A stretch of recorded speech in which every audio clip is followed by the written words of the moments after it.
Hey y'all, you ever feel like life is just one big game of Uno? You're the only one at the table holding 24 cards. Hi, I'm Tammy, I'm the struggling Christian, where I don't wait for the breakthrough to share my story. Nah, you're watching this mess in mid-crisis, baby. Let me tell you something. I don't play poker. You want to know why? Because before the game even starts, I'm either broke or naked. I'm not even kidding. I mean, my luck is so bad that I even folded one time and I still ended up broke. I lost at Monopoly. Go fish. How do you lose at Go Fish? I am over 50 years old and I've still never won a game of Go Fish. There was a game that we played when I was a kid, and it was pre-Uno. It was way before the game of Uno. And it was called, well, I'm just going to say it, Shit on Your Neighbor. Some of you might even remember playing this game. So I thought, we had family get-togethers, and we'd all be sitting around the table playing this game. There was 2 decks per person. So there's 10 to 12 people around the table playing this game, and there's 24 decks of cards. Now, I think I'm going to be really smart, and I'm going to nail this person next to me. Like I said, I never win at games. But I was so happy, I'm like, oh, I finally got a deuce. I can throw it down and make him, draw 2. Yay! I've won this war. No. The person next to me threw down a deuce on top of mine. And then the next person threw down another deuce, and then another deuce.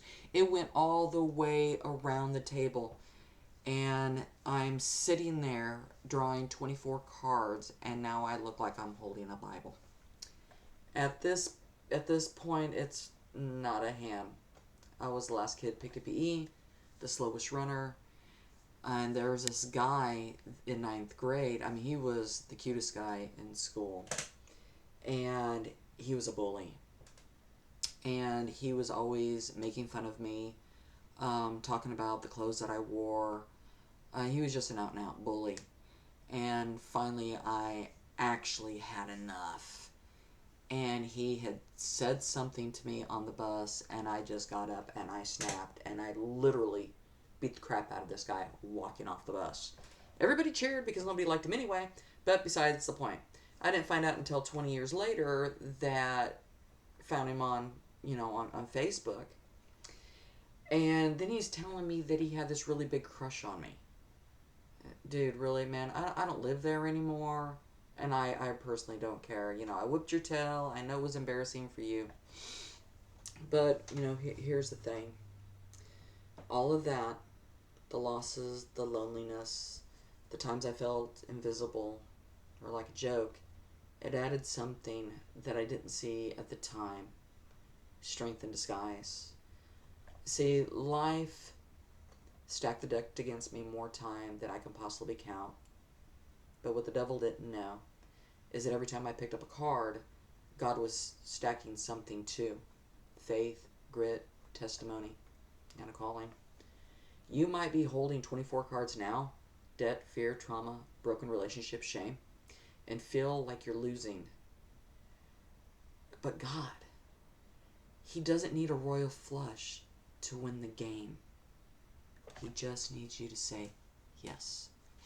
So the next time life slams you down, you draw 4, don't panic. Nah. Smile and say, hey man, it's cool.